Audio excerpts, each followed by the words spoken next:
But I'm not the only one that ever goes through these, and I won't be the first, and I won't be the last. And now I'm at a point where I can accept it. Now my journey is to help others in any way that I can help them. Because of what I've been through, I'm able to give them that, you know, I don't want to say counseling, but, the experience that I have, I'm able to share with them. And then I make them feel like, well, I was, I'm so happy you told me that, because now I don't feel alone, because people do feel alone. So being able to share my experiences helps other people. And that's all that matters to me. And look, that just brought up a question. What you're doing is amazing, but I know just on my journey, which is different, but it still caused a lot of anxiety and pain to the people around me with the broken relationships, and my children, because I had 4 different relationships, and children, 7 children out of it. But I had fun doing what I was doing, because I've always been had a few blinkers on.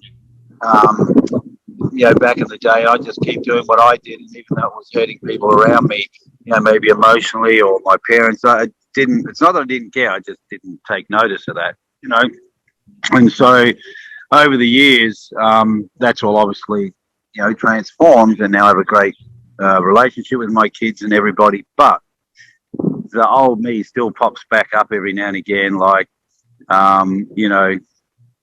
especially driving in traffic. I was horrendous for getting out and fighting back in the day in Australia, like road rage. There wouldn't be any question. I'd be out in the car and we'd be into it, and nothing to be proud of. It's just what I did. And now every now and again, maybe once every 2 or 3 weeks, I'll be like, not that I want to get out and fight, but I just like lose, and I think, it's all still there. Like any of those old traits can still be there. So for you, do you have any moments where you do get overcome by any of the losses you've had, like in quiet moments by yourself, like memories do come back and it just overwhelms you for a little while, but then absolutely. I get overwhelmed at least once a month. Something triggers me, and going through this pandemic really, we all had time to self-reflect, and some of those times were not good, because you're kind of on lockdown, and you're thinking about so many things. But at the same time, this lockdown has been good for me because of the self-reflection. I've been able to quiet my mind more. Living here in Long Beach, LA, it's crazy. Getting back to traffic, I'm horrible in traffic. People drive crazy. So yes, I have those moments where I get those triggers, and I just have to say, Lord, help me through this, because I'm not my good self right now. And we all have those demons in us. All of us do. I mean, any little trigger, I was sharing with Doug earlier, we were talking about, dropping the F-bombs. And I said, yes, I'm notorious for doing that. I just thankfully have to be mindful of who I'm around, when I do drop them, because sometimes that's just a word that I don't know where I got it from, but sometimes I feel it releases anger. So it depends on whom I'm around, and thankfully I feel comfortable with them to drop it, but I try to really control myself, because when I do get angry, I drop that word a lot. Yeah, and what's really good to, like, because like you obviously work with people, you work with students, and I've been probably mentoring for probably 10 years, but coaching for about 20. And sometimes people, and I just thank people when they're kind of say, oh man, what you've changed from, and you're empowered. I said, you have no idea how much it takes not to just go and just pull out like, this is only one example. I don't mean to keep using this, but I had a furious temper, like you would not. I can tell you, it was a volcano. It was, and it was just stupid. It was all about me. It was like, not listening to people properly. And, now I'm a lot better at that. I don't, have that, but it's there. It never goes away. It could be there if I allowed it. And the biggest thing I tell people when I'm coaching, whether it be actors, just for acting skills, I said, you got to balance your life skills, your life scheduling, your social time, your relationship time, your acting time, your training time, everything. You got to balance. I said, there's nobody in this world that gets up and does amazing things and they haven't got balance in their life. But the problem is what they don't see. It takes a lot of work to keep that going. Like the minute you get out of bed, boy, you could get out of bed and have that same old, like, oh, I'm not doing this today. I'm sick of this. No, I've got to. But that's just life. Sometimes that happens, especially if you've come from a place that wasn't too good and you've transformed. And I mentioned something on Instagram the other day. I posted a lot of my friends from the Christian motorcycle ministry I ride with. Pastor Fred from San Diego started that 35 years ago, 40 years ago maybe, and it's worldwide. And it's people sort of go, oh, you a Christian, you ride with that? I said, no, I'm Andy. I said, I've always been Andy. And I said, Andy can come back anytime he wants, right? I said, what it is for me is it's my personal choice. I have my faith. I have surrounded by people from all around the world, all ex-bikers. Some still ride, some don't, some from the Hells Angels, or actually two from the Hells Angels, one in Australia and one in America. They both run their own prayer meetings. And see, I love bikes. I've always ridden bikes. So I was driven into that community of bikers because that's what I love and always have for, 35 years, 40 years. And they're the guys that we all help support each other. And no one Bible bashes anyone. No one, they'll share things and that, but no one's there. They're just there doing what they love, they believe, and then we do a lot of community events, helping people in pretty much areas that you wouldn't go to, That's amazing. It's really great. Fantastic guys. By the way, I love Harleys. Yeah, me too. And not only that, but Andy, to an extent, that group, Bikers for Christ, has really, the activities they do for charity, just by their faith, it's really inspiring. I'm glad Andy's a part of it. Well, look, I'll let you. I'll definitely let you know because there's a crew down at Long Beach in Orange County where I go to one of their churches. Rushing Wind is the name of the church in Whittier. Okay. Yeah. So and they're all old bikers. Like a lot of them are getting old. We're all getting old. There's a lot of young guys, but not as many as we'd like. But the only reason I bring that up is it's personal choice. That's right. I posted something the other day on Instagram.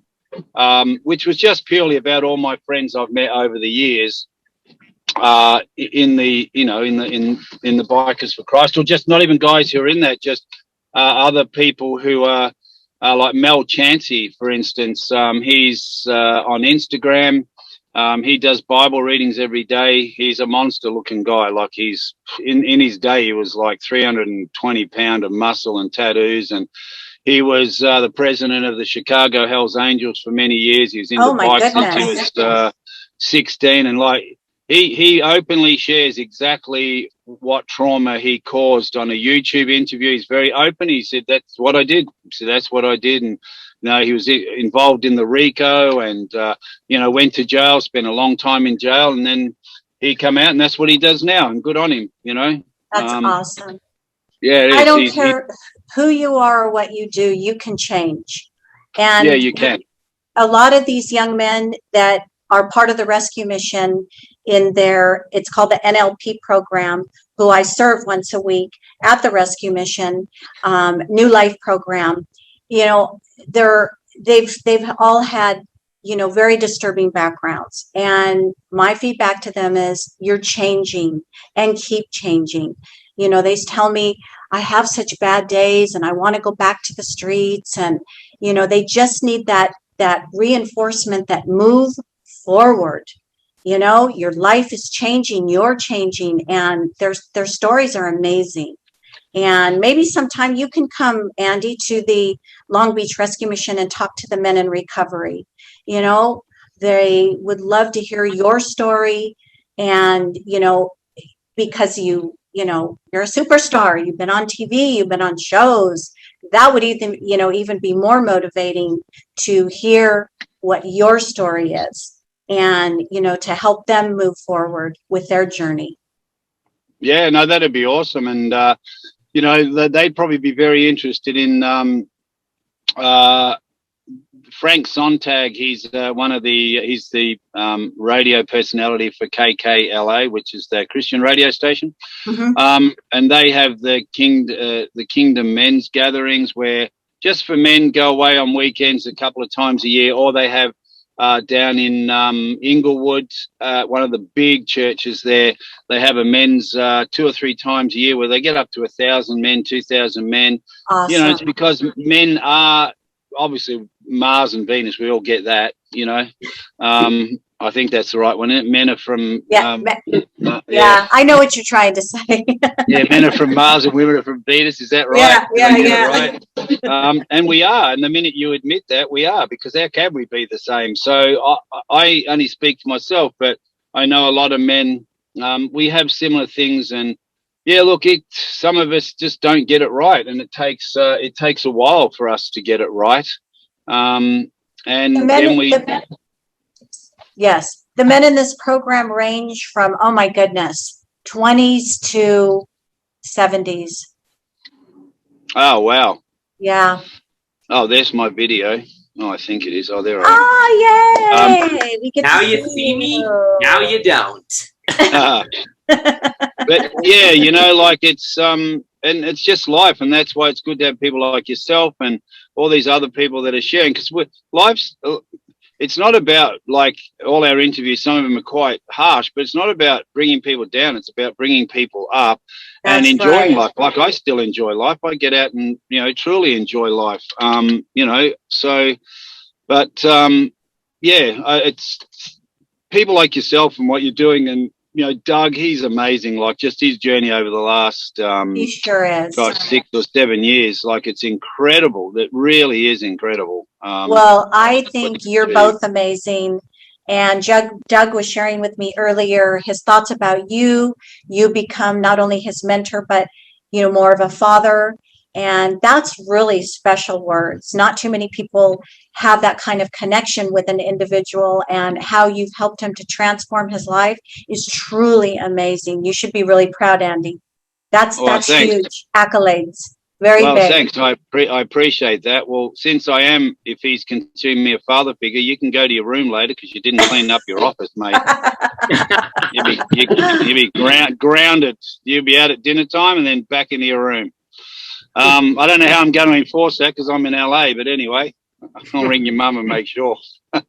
Well, look, I think we've run out of time, but absolutely great chatting to you. Thank you so much for having me. I really enjoyed this today. I've been looking forward to it. Yeah, no, it's awesome. Really great share, and hopefully it, helps others, I hope so. That's what it's all about. So however I can help, I'm there. You ever need me to be on the podcast again? We could talk about so many different topics. I'm there. Yeah, absolutely, we will, for sure. Well, thanks, Thank you. Diane. Thank you. I look forward to seeing you guys soon at Nationals. Yeah. Yay. Yeah. Hey. For sure. November Nationals, Arizona. Here we go. Oh, that's right. Yes, she mentioned it to me the other day. Yes. I could be in Australia by then filming, so I sort of hope I am, really. I'd love to be with you guys, but I think I want to be on set. I haven't been on set for a while. Oh, well, I hope for your sake we will miss you, but I hope we could see you. Yeah, yes. All right, well, thanks. And Douglas, Kenny, thank you again. And back to you, mate. All righty, guys. I want to thank Andy and Diana for appearing on the show. Please find the Spark community platform at this link up here, which is also in the description. And we'll see you next time for Relentless and Unstoppable.